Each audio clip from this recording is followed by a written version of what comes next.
I'm Steve Weil, CEO of the Mustard Seed, and it is just really exciting to have each of you here. We are really, really excited about the fact that we're adding more cords to our safety net for the most vulnerable.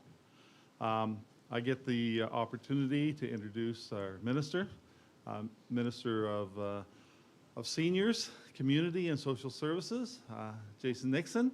Why don't you come up and make the important announcement to us? Well, thank you, Steve, and thank you, everybody, for being here in Calgary on this fine Alberta morning. I think we should enjoy the last of the great weather, so hopefully everybody has a beautiful day in this great city. I'm excited to be here today at the Mustard Seed to make an important announcement. But first, I'd actually really just like to recognize organizations like the Mustard Seed here in Calgary and across the province, and many other nonprofit partners that work very closely with the city and with the province to be able to make sure that we can meet our obligations to be able to help some of the most vulnerable citizens in our province.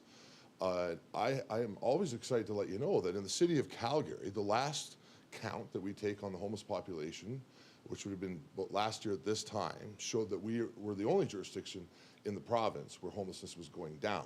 Now, with the housing crisis as it is, we'll have to see if that stays the same. And that, of course, means that there's still other challenges beyond just emergency shelter spaces. But the reality is we do see some real positive things taking place in this area of our province, and that's because of work like the Mustard Seed. So I want to thank you for being a great partner to us in the province and for the important role that you have. Homelessness and addressing shelter capacity in the province of Alberta remains amongst the top priority for my department and for me personally. I'm excited to report that both within the city of Edmonton and the city of Calgary, that we'll be about 1,700 emergency spaces as we go into the winter. That has taken a tremendous amount of work by both the department and the municipalities who have partnered with us, as well as, again, organizations like the Mustard Seed. What that means is that we should have enough emergency capacity to be able to deal with winter inside both of our largest cities, which will free up some time for us to actually focus on long-term housing solutions and other types of ways that we work with shelters to be able to make sure that ultimately we can help individuals move on to have very productive lives inside of the province. Which takes me to my announcement today. For us to be able to accomplish that objective, we have challenged organizations like the Mustard Seed to come up with unique ways of providing shelter, particularly for Indigenous peoples and for women. And today, I'm excited to announce with the Mustard Seed that today they will open up, funded by the province of Alberta, 40 women-only emergency shelter spaces inside our province, which I am very excited about. That is in addition to the 100 women-only spaces in Edmonton that we're working on as we speak and should have more to say about in the coming days, and our 100-bedded new Indigenous shelter in the city of Edmonton. We'll be looking at something similar in Calgary. So these are exciting ways for us to be able to accomplish some of the unique work that organizations like Steve's are doing. So I want to again thank you for your efforts. We couldn't do it without you. I'm looking forward to seeing the great results that will come from these new spaces and the amazing work that will continue to come from that. And with that, I would like to introduce you to one of our other partners, the Mayor of Calgary, who needs no introduction. Thank you for being here, and come on up.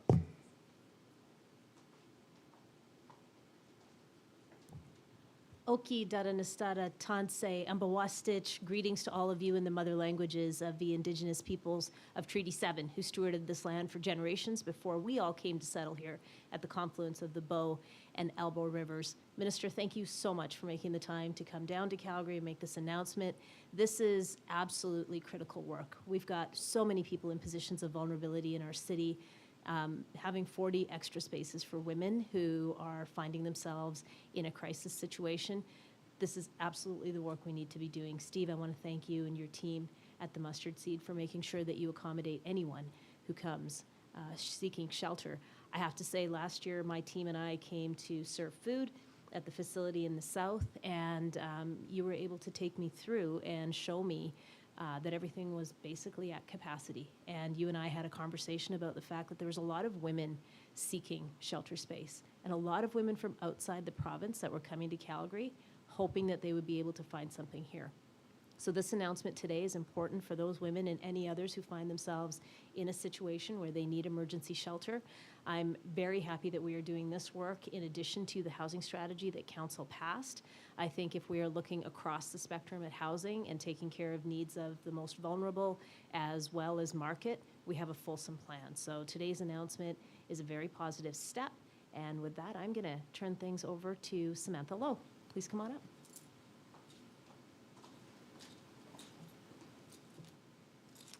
Good morning, everybody.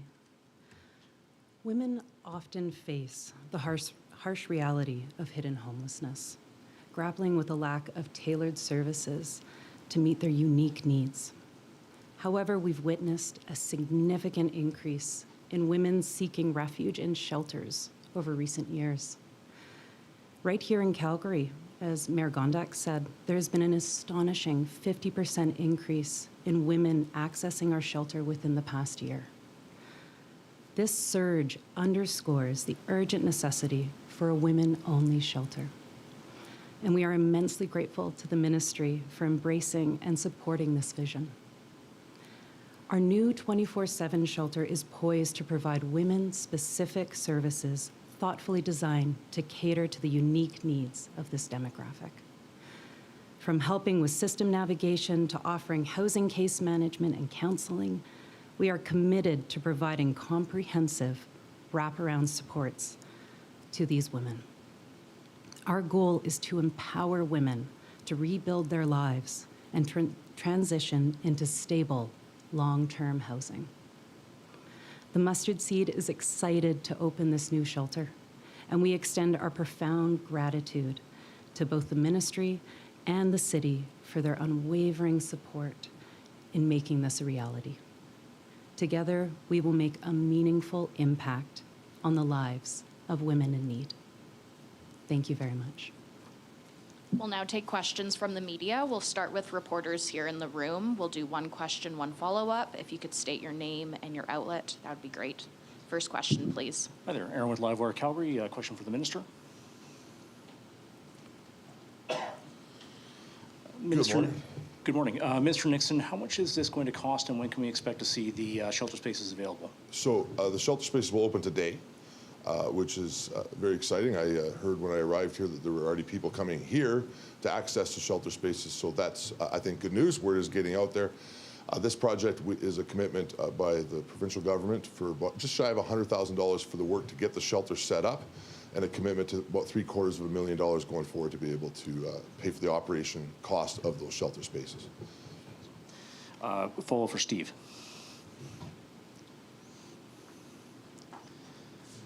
Steve, in speaking to people in the sector here, especially women living on the streets, safety seems to be a major concern for them. That's a major factor, them not going to shelters. Is there a hope here that the women-only shelter space will provide a safe space for them that will encourage them to not sleep rough and to start getting back into a system where they can get help? Yes, absolutely. And as Samantha said earlier, our desire is to create wraparound services to provide, not just the shelter at night. It will be 24/7, so these women will have a secure place to live or to stay until we find more suitable lodging for them as we move forward. Next I'm question. actually going to add something to that. You're right. One of the things that we're seeing across the province and hearing is the need to make sure that women feel safe within our emergency shelter system. I don't want to confuse it with the important issue of domestic violence shelters, which is very important and being managed by my friend Minister Turton, obviously through his department. But we want to make sure that we're creating spaces that women feel safe at, but also can get access to different types of wraparound services that you may not see as a major focus inside some of the larger shelters, which are still predominantly male. And so this is something that we've heard, and why the government is asking providers to be able to create more spaces like this. And I want to emphasize we're en route to a 100-bed shelter like this in the city of Edmonton shortly, which I think will continue to show the commitment to that demand. Next question. Hi there, Sarah Offman with Global News. I just wanted to ask perhaps just logistics, where this building is going to be, what it's going to look like, and what kind of services are going to be available for the people that are there.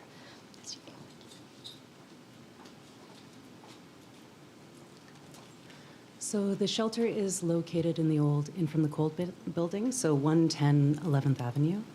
And again, as I said before, just the wraparound services include counseling, system navigation, and housing-focused case management, which is incredibly important to facilitate getting women into safe, secure, long-term housing. Do you have a follow-up? I do. I'm sorry, I'm juggling roles this morning. I just wanted to ask, we've seen recently a lot of encampments in the Calgary area. Maybe this one for the minister or Mayor Gondek wants to weigh in as well. But we've seen a lot of encampments. We've seen them, police tearing them apart. Do we continue to see that challenge of bringing people in to places like this, and how does that support them in terms of making the transition into hopefully affordable housing? Encampments continue to be a challenge, so I will say I think Calgary's done an excellent job addressing that issue. Minister Turton, Minister Williams, the Minister of Mental Health and Addictions, and Minister Ellis, who is the Minister of Public Safety, and myself both chair a public safety committee for the City of Calgary that really focuses on these issues. It has a Chief of Police, the Chief of the Fire Department, as well as members of Calgary Council on it. I know Calgary also does a similar process where we're working towards that public safety component. Why I think it matters for this announcement, though, is it shows that the government is hearing some of the unique challenges with encampments and the need for things like 24/7 shelter space in places for women, in this case, but there are other demographics that are looking for unique services where they can feel safe.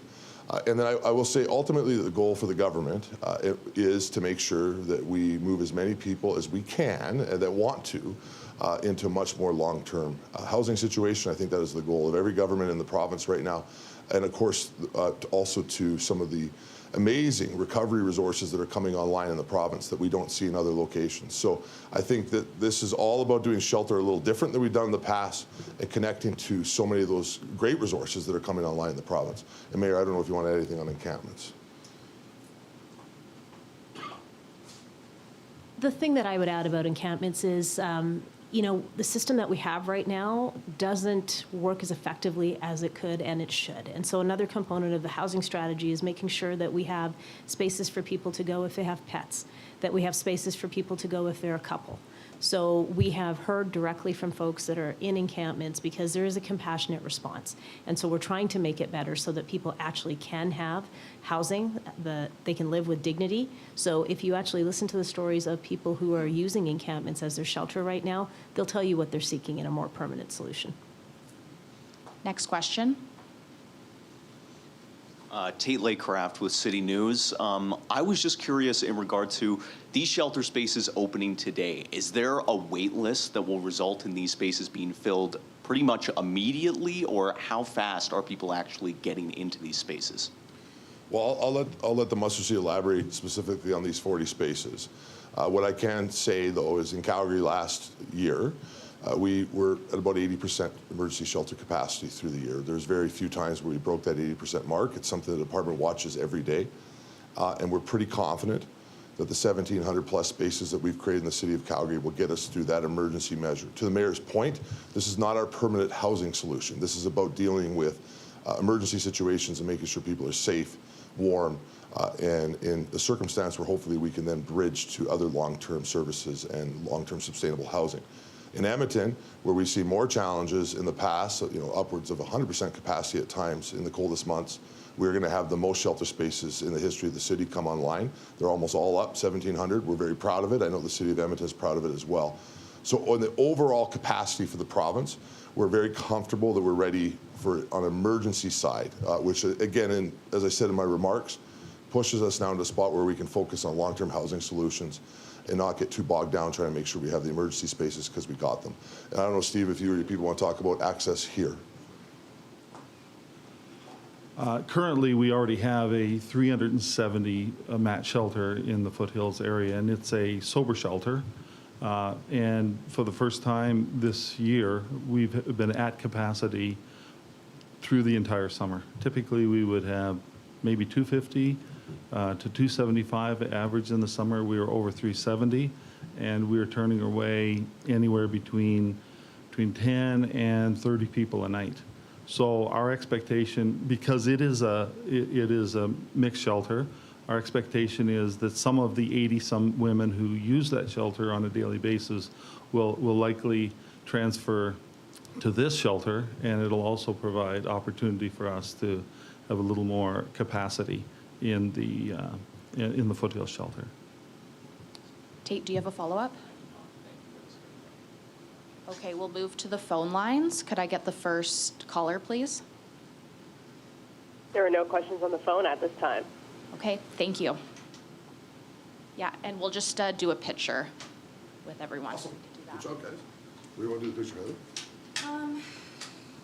You got the podium all set, nice. know. It's kinda- Yeah, I know, that's what we were gonna do. Okay, yeah, if we could get a group picture, I will try and move for this. But if we could get everybody in front, yeah, yeah. I'm gonna book in. How about the mayor and I will book in the mustard seat? Steve, why don't Yeah, you guys sounds come in the good. middle? And